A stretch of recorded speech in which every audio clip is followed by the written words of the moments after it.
Hello प्यारे बच्चों, welcome to Future Links Academy. आज हम पढ़ रहे हैं व्हाट इज फिजिक्स। फिजिक्स क्या होती है। देखो, मैंने यहाँ पे फिजिक्स की फॉर्मल डेफिनेशन लिखी है।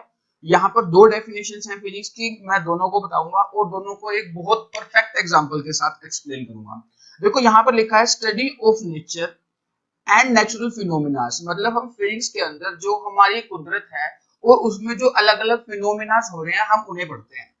दूसरी डेफिनेशन जो बहुत बढ़िया है, we try to understand how things of universe behave.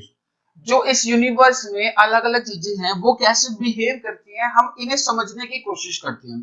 चाहे वो छोटे छोटे एटम्स हो, मॉलिक्यूल्स हो, या बड़ी बड़ी गैलेक्सीज हो, अर्थ, मून, सन, मार्स, ये कोई भी चीज हो, अगर हम उन्हें समझने की कोशिश कर रहे हैं तो हम फिजिक्स पढ़ रहे हैं। ये सब चीजें हम फिजिक्स के अंदर सीखते हैं। ओके, देखो, पहली डेफिनेशन अगर अप्लाई करनी है तो ये बहुत सिंपल है और सिंपल से मैंने इसके लिए एग्जांपल उठाए हैं। रेनबो का बनना एक नेचुरल फिनोमिना है, हम इसे फिजिक्स के अंदर पढ़ते हैं। सुबह सुबह सन का रेड दिखना एक नेचुरल फिनोमिना है, ये भी हम फिजिक्स में पढ़ते हैं। उसके बाद लाइटनिंग का होना ये भी एक नेचुरल फिनोमिना है, रेनफॉल का होना ये भी एक नेचुरल फिनोमिना है, बर्ड्स का होना ये भी नेचुरल फिनोमिना है और ये हम फिजिक्स के अंदर पढ़ते हैं। बट एक पॉइंट आपके माइंड में ये भी आएगा कि अगर हमने पढ़ भी लिया तो क्या, अगर हमने इनको अंडरस्टैंड कर भी लिया तो क्या फिजिक्स के अंदर। तो अगर हमने इसे अंडरस्टैंड कर लिया, पहला टू मेक प्रोडक्ट्स, हम इन्हें समझने के बाद अगर हम इसके प्रिंसिपल को अप्लाई करते हैं तो हम कुछ प्रोडक्ट्स बना सकते हैं, जैसे mobiles, laptops, satellites, all that things. हम ऐसे ऐसे बहुत सारे प्रोडक्ट्स बना सकते हैं, कार्स, बाइक्स, स्कूटर्स, एक्सेट्रा। और दूसरा काम हम यहाँ पे क्या कर सकते हैं, हम प्रेडिक्ट कर सकते हैं फ्यूचर को। सब कुछ नहीं, बट कुछ कैलकुलेशन की हेल्प से हम बता सकते हैं। ठीक है, अब ये दोनों मैंने बहुत अच्छे एग्जांपल के साथ एक्सप्लेन किए हैं जो मैं आपको समझाता हूँ अभी। और हम इस एग्जांपल में सीखेंगे how satellite send to Mars. जो सैटेलाइट्स हैं हम उन्हें मार्स पे कैसे सेंड करते हैं। देखो, प्लैनेट्स का घूमना एक नेचुरल फिनोमिना है और फिजिक्स की हेल्प से हम कुछ सैटेलाइट्स वहां पे सेंड कर सकते हैं, है ना। बट ये काम होगा कैसे, इसे मैं पहले एक सिंपल से एग्जांपल के साथ समझा देता हूं, उसके बाद हम दोबारा इसी एग्जांपल के ऊपर आएंगे। रेनबो का बनना एक नेचुरल फिनोमिना है, तो हम उसे ऑब्जर्व करते हैं। ऑब्जर्व करने के दो तरीके होते हैं, पहले तो हम अपनी सेंसेस से ऑब्जर्व करें, दूसरा ये है कि हम कुछ साइंटिफिक इंस्ट्रूमेंट्स यूज करें उसे ऑब्जर्व करने के लिए। ठीक है, सो पहला स्टेप हम क्या करते हैं, ऑब्जर्वेशन बाय एक्सपेरिमेंट। हम अलग अलग एक्सपेरिमेंट करके उसे ऑब्जर्व करते हैं। फॉर एग्जांपल हमने क्या किया, हमने यहाँ पे बहुत सारी वाटर की ड्रॉपलेट्स ले ली, क्योंकि हमने एक बात सीखी थी कि रेनबो जब भी निकलता है वो रेनफॉल के बाद ही निकलता है, तो जरूर इसका ड्रॉप से कुछ ना कुछ रिलेशन होगा। जब रेनफॉल के जस्ट बाद सन आता है तभी हमें रेनबो दिखता है। तो हम क्या करते हैं, इसके ऊपर अलग अलग तरीके के लाइट फॉल करवाना स्टार्ट करते हैं। कभी हम इसके ऊपर रेड लाइट फॉल करवाते हैं, कभी हम इसके ऊपर ब्लू लाइट फॉल करवाते हैं, कभी हम इसके ऊपर व्हाइट लाइट फॉल करवाते हैं। तो अलग अलग तरीके से हम इसके ऊपर लाइट फॉल करवा रहे हैं, है ना। इन सभी एक्सपेरिमेंट से हमें इसके बिहेवियर के बारे में कुछ अंडरस्टैंड करने को मिला। हमें क्या अंडरस्टैंड करने को मिला कि अगर यहाँ पर बहुत सारी यहाँ पे वाटर ड्रॉपलेट्स हैं और हम इसके ऊपर यहाँ से लाइट फॉल करवाते हैं, तो यहाँ से लाइट फॉल करवाने के बाद इस तरफ रेनबो बनता है। सो जैसे ही यहाँ से व्हाइट लाइट आती है तो यहाँ से वाटर ड्रॉपलेट्स को टकराने के बाद उसमें से 7 कलर्स में वो स्प्लिट हो जाती है। इस बिहेवियर के फॉर्म पे हम क्या करते हैं, हम एक हाइपोथेसिस डिराइव करते हैं। हाइपोथेसिस का मतलब होता है पॉसिबल एक्सप्लेनेशन। मतलब ये चीज क्यों हुआ होगा और कैसे हो रही होगी। सपोज करते हैं कि ये वाटर की ड्रॉप है और यहाँ से सपोज सनलाइट आई होगी, यहाँ से सपोज सनलाइट आई और यहाँ से आने के बाद क्योंकि ये वाटर मीडियम है और व्हाइट लाइट के पास ऑलरेडी 7 कलर्स होते हैं, तो ऐसा हो सकता है कि इसमें ये 7 के 7 कलर्स अलग स्पीड से गए हो और यहाँ पे टकराने के बाद वो ऐसे वापस बाहर आ गए हो। ये हमने 10th क्लास में पढ़ा भी था, है ना।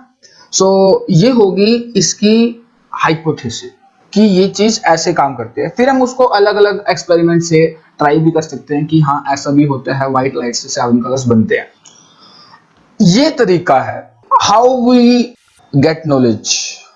बट हर बार हाइपोथेसिस सही नहीं होती, कभी कभी ऐसा भी हो सकता है कि साइंटिस्ट कुछ हाइपोथेसिस देते हैं, उसके बाद कुछ एक्सपेरिमेंट्स होते हैं और उसके बाद वो हाइपोथेसिस गलत प्रूव हो जाती है। फॉर एग्जांपल इसका बेस्ट एग्जांपल है 9th क्लास के अंदर जब हमने सीखा था कि एक वहां पे साइंटिस्ट होता था जे थॉमसन।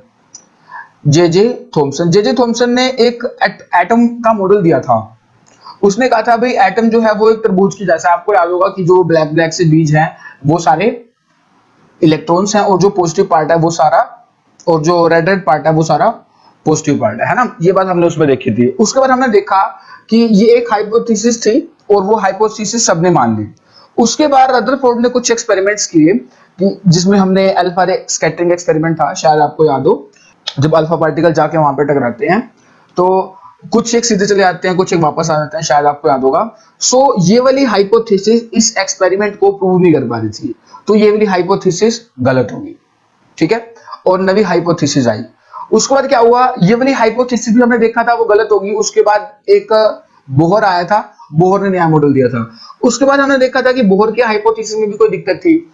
इससे हमें एक बहुत इंपॉर्टेंट बात सीखने को मिलती है कि हम कभी भी किसी लेवल की अंडरस्टैंडिंग में बिल्कुल सही नहीं होते।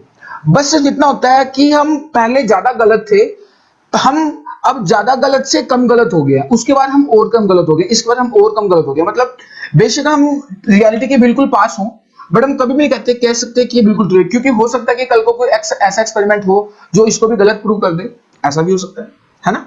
हमने सीखा था कि हम हाइपोथेसिस के बेस पे या तो उसके बाद हम कुछ प्रेडिक्शन करते हैं या फिर हम उसे यूज करते हैं। जैसे हमने यहाँ पे देखा है कि यहाँ पर रिफ्लेक्शन ऑफ लाइट हो रही है, यहाँ पे क्या हो रहा है, रिफ्लेक्शन लाइट, और इसी कंसेप्ट को हमने अंडरस्टैंड करके यहाँ पे यूज किया है ना।